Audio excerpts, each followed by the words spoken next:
since my baby left me. I found a new place to dwell. It's right on the... That was just for your listening pleasure in case you were interested. Okay, ladies and gentlemen, in work experience, what we're going to do is we're going to do our Monday question. Okay, so the first thing we want to do is check your grade in Google Classroom. I'm going to give you 2 questions. I have not revealed what they are yet. I will as this video progresses. Okay, but the first thing I want you to do is check your grade in Google Classroom. So here's what you do. I'm going to pretend like I'm a student. So you're going to go to Google Classroom. You're going to go to work experience. You're going to go not to the stream, but click on classwork. Do this with me. Okay, and then I want you to click on view your work. That's going to show you your grade.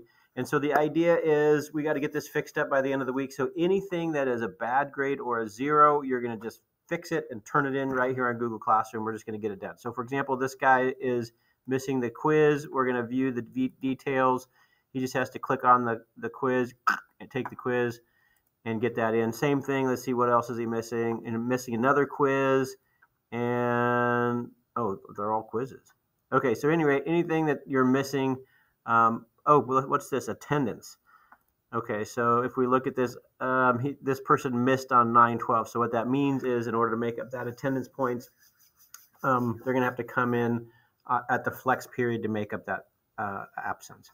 Okay, so anyway, let's get the grades tuned up. All right, question number 1 is, what is your grade and what are you going to do to fix it, if indeed you need to fix it? That's question 1. Answer that on the Monday question.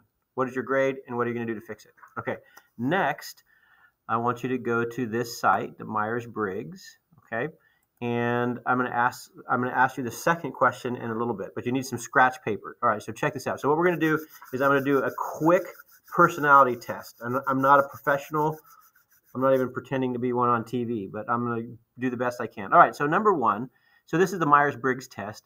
And so there's 1, 2, 3, 4 categories. And so I'm just going to ask you 4 questions, and you're going to write down your answer to those 4 questions, and we're going to figure out your personality type, and then we'll do it for real on Tuesday.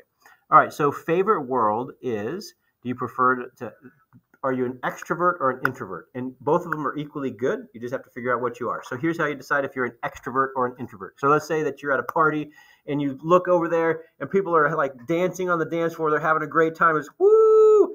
But you don't know them very well, right? All these people having a great time, tons of energy, right? But then you look over here and it's like, oh, there's a couple people that you know really well, some good friends, and they're like having a quiet conversation. All right, so which one would you go to? So if you want to go to like all the action, you might be an extrovert E. Put down E for extrovert. If you'd rather go and have like a quiet conversation with people you know well, you might be an I, introvert. Write that down. The other way to look at it too is where do you get your energy? So for example, for me, I like people. I enjoy being around people, but after I'm around people for a long time, I get like kind of sleepy and tired. So at the end of a school day, after talking to people, I kind of get tired. Whereas my wife, on the other hand, so I'm an introvert. My wife's an extrovert. So if she's around a big group of people, helping a bunch of people, at the end of the day, she's all like energized, right? So if you get your energy from being with a big group of people, you are an E. If you get more energy from working alone, you're an I. All right, the next one is information. Basic information, or do you interpret meanings? So here's an example. So let's say you're in class, right? And somebody comes in, and like Susie comes in to the classroom, and Susie looks really upset. And so you look at that, you take in the information, oh, Susie's upset. It's like, oh, okay, I might be nice to Susie. She must be having a difficult day.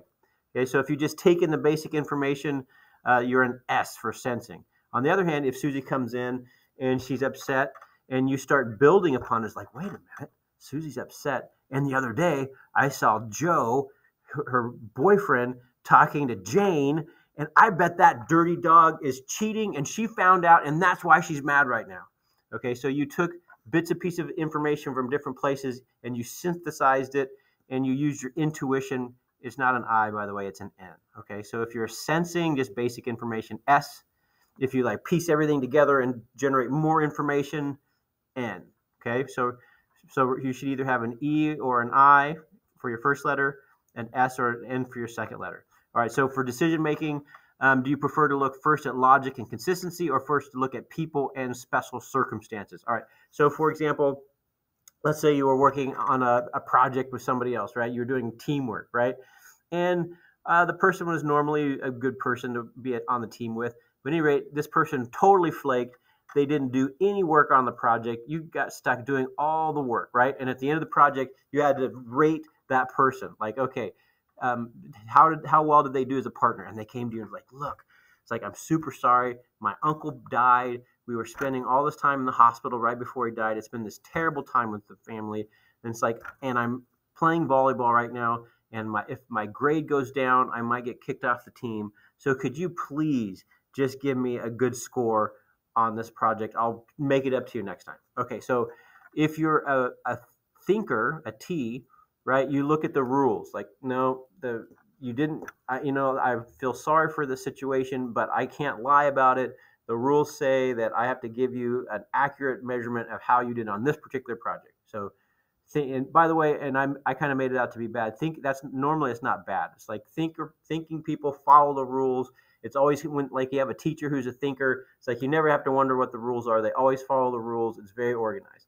A feeling person looks at people in special circumstances, and so it's like, well, okay, yeah, those are the rules, but I'm gonna fudge the rules this time. Okay, so T thinking, F feeling. Neither one's good or bad. All right, last one, structure and dealing with the outside world. Do you prefer to get things decided, or do you prefer to stay open to new information and options? So you're either a J or a P. So an example is this: you're going on a trip to Santa Cruz, right? All right, and so you talk to your buddy. Let's say Billy's planning this trip, right? So Billy is like, okay, here's what we're gonna do. We're gonna get started, right? And we're gonna stop at Denny's in Manteca on the way there. We're gonna grab a bite to eat. We're gonna go from there. We're gonna get to Santa Cruz, and so the first thing we're gonna do is we're gonna hit the boardwalk. We're gonna go to the beach at the boardwalk and just look at it, right? And hang out there a little bit, okay? And then there's this place. Anyway, so the idea is like Billy has everything planned out, like hour by hour, right? And some people like that. It makes them comfortable. It's like, oh, sweet, we have a plan. We know exactly what we're doing. This is awesome. And then other people are like, dude, what?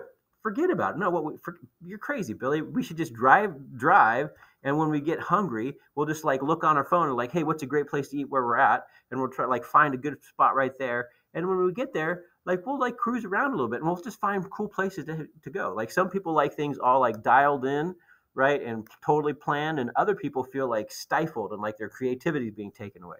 All right, so if you're J, it means you like to have everything. It's not like you're judgmental, right? So J is just you have everything planned out and organized. P is like you like to keep things flexible. Now, all right, so take your letters, and then what you're going to do. Okay, so there's a link to this website on the question. So you're going to click over here. Down here, it says a 16 type description, right? And you're going to look at your different letter combination, and you're going to copy that, and you're going to paste it into the question, and you're going to say whether it's accurate or not accurate, right?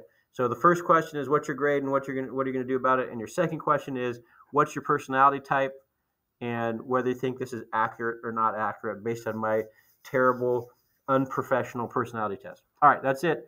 That's your question for Monday.